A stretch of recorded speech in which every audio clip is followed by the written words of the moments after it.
Khusus untuk pembuatan SIM ini saya minta Kakor Lantas tolong dilakukan perbaikan. Yang namanya angka 8 itu masih sesuai atau tidak. Yang namanya melewati apa itu siksak-siksak itu masih sesuai atau tidak. Saya kira jangan terkesan bahwa pembuatan ujiannya khususnya praktek ya, ini hanya untuk mempersulit dan ujung-ujungnya di bawah meja. Hari ini tanggal 1 Agustus 2023. Nah, saya mau bercerita sedikit. Ini saya mau kasih pemberitahuan ke Pak Kapolri ya Pak ya. Saya mau melaporkan ke Pak Kapolri. Tadi pagi saya sempat adu mulut Pak di Satlantas Gresik, Jawa Timur. Ya, tempat domisili saya. Ya Pak ya. Tadi itu saya mau mengantar anak saya, mengawal anak saya. Kenapa sampai 13 kali kok nggak lulus-lulus? Ternyata himbauan dari Pak Kapolri kemarin tidak diberlakukan.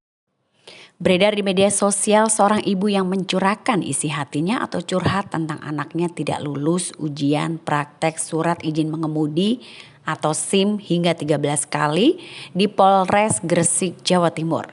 Ia pun kemudian meminta Kapolri Jenderal Listio Sigit soal imbauan mempermudah ujian praktek SIM.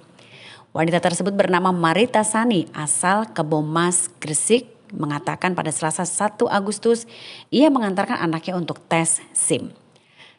Marita mengaku sempat menemui juga pejabat Satlantas, namun ia tidak mendapatkan jawaban yang melegakan.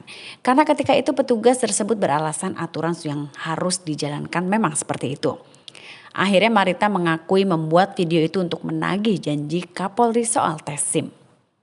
Kemudian Kapolres Gresik AKBP Aditya Panji Ano mengatakan sudah mengecek langsung ke Satpams Gresik dan melakukan evaluasi terhadap tahapan dan juga mekanisme penerbitan SIM. Ia juga melakukan pendataan khususnya bagi pemohon SIM yang gagal lebih dari 2 kali. Aditya pun menegaskan pihaknya siap membantu masyarakat agar mudah mendapatkan SIM. Salah satunya adalah memfasilitasi masyarakat untuk ikut coaching klinik.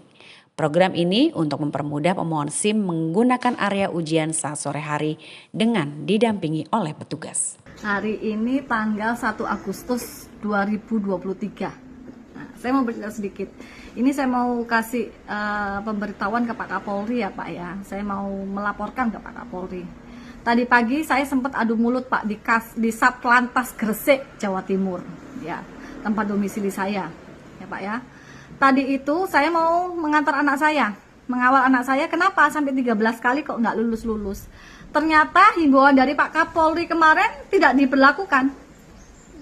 Jadi saya tuh tadi sempat mau menemui Kasat Lantasnya. Setelah saya lihat anak saya tidak diluluskan lagi untuk ke-13 kalinya, saya tadi mau nemuin Kasat Lantas, tapi tidak diperkenankan. Ditanya sama anggotanya, Ibu sudah ada janji. Dari siapa? Dari Bu Marita, saya bilang. Ibu sudah ada janji? Saya bilang belum. Oh, saya telepon dulu ya Bu ya. Ternyata alasannya Pak Kasat Lantasnya tidak ada di tempat. Berarti Kasat Lantasnya sering bolos dong Pak. Ya kan? Sering tidak ada di tempat berarti kan tidak profesional, tidak datang tepat waktu. Gitu loh. Nah, kembali lagi ke SIM ya Pak ya. Anak saya ini 13 kali Pak. Saya nggak mau anak saya jadi pemain sirkus setelah lulus dari uji SIM. Ya, ternyata himbauan dari Pak Kapolri kemarin nggak dipakai Pak, aturannya masih sulit. Nah, tadi saya ngamuk saya di sana. Pada akhirnya nanti saya dirangkul dari salah satu anggota di sana. Bu, mari Bu, komandan saya mau ketemu. Nah, akhirnya tadi saya ketemu Baur SIM-nya, namanya Pak Chandra. Beliau di situ berusaha untuk mendinginkan saya, untuk mencari solusi bagaimana nanti saya luluskan Bu. Ternyata akhirnya punya suami saya yang semula juga dipersulit ya Pak ya, itu juga diterbitkan. Jadi jangan nunggu kayak begini dong Pak. Jangan nunggu orang ngamuk, masyarakat ngamuk dulu baru diterbitkan. Aturannya saya tanya ketika saya diskusi dengan Mbak Ursinya, kami ini Bu hanya melaksanakan peraturan yang sudah ada. Pak Kapolrinya kemarin kan hanya menghimbau Bu, hanya wacana, tidak ada dasar hukumnya kecuali itu terbit perpunya. Nah, berarti kan masalahnya ada di perpunya Pak.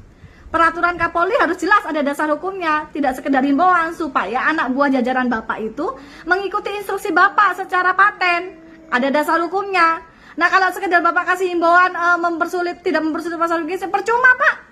Percuma. Masih sama aturannya masih sulit. Begini nih Pak. Jadi bikin masyarakat bego Pak. Masyarakat tidak semua berani seperti saya untuk bersuara. Tapi saya tetap akan terus bersuara, Pak. Wong saya bongkar korupsi sama pungli di Pelni aja berani kok. Resiko masuk penjara saya sudah jalani. Dan saya nggak gentar kan, nggak takut kan. Saya tetap menyuarakan itu kebenaran, gitu loh. Apalagi cuman berantas korupsi satlantas pungli-pungli begini. Waduh, saya nggak takut, Pak. Karena selama peraturan SIM seperti ini, Pak, selama itu pula calo tetap akan ada di sekitaran satlantas. Banyak, Pak. Satlantas mana aja, nggak cuma satlantas Gresik, Pak. Semua satlantas ada calo.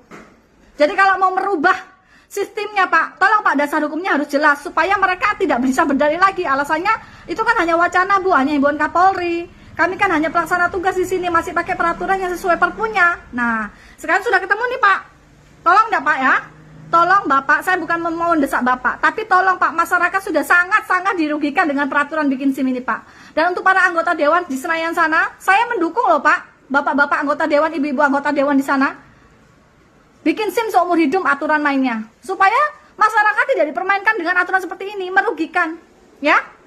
Itu aja, Pak, sekedar saran dari saya. Kalau Bapak ingin institusinya Bapak berubah, tidak ada istilahnya praktek di bawah meja, di satlantas sana, pungli-pungli, ya Bapak harus ubah aturan mainnya, tidak seperti ini lagi. Dan Bapak harus dengar masyarakat yang kritis seperti saya. Bapak harus dengarkan orang-orang seperti saya, karena saya tidak punya kepentingan, Pak. Saya tidak punya kepentingan. Lalu saya bongkar korupsi di Pelni aja, pungli aja saya berani. Masa bongkar korupsi di satlantas yang harusnya aparat penegak hukum harusnya kan lebih tertib, disiplin dengan aturan. Itu mereka nggak mau loh, Pak.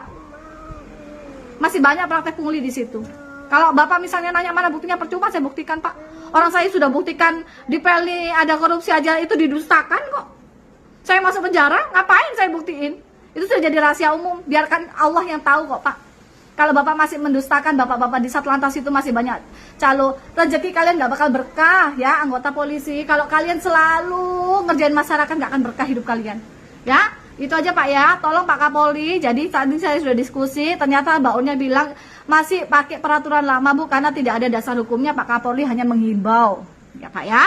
Jadi kalau Bapak sudah terbitkan perpu, ada dasar hukumnya, masyarakat bisa tertolong dengan perpu itu. Tidak dipersulit lagi untuk bikin SIM. Terima kasih Bapak. Assalamualaikum, salam sejahtera untuk semuanya. Merdeka.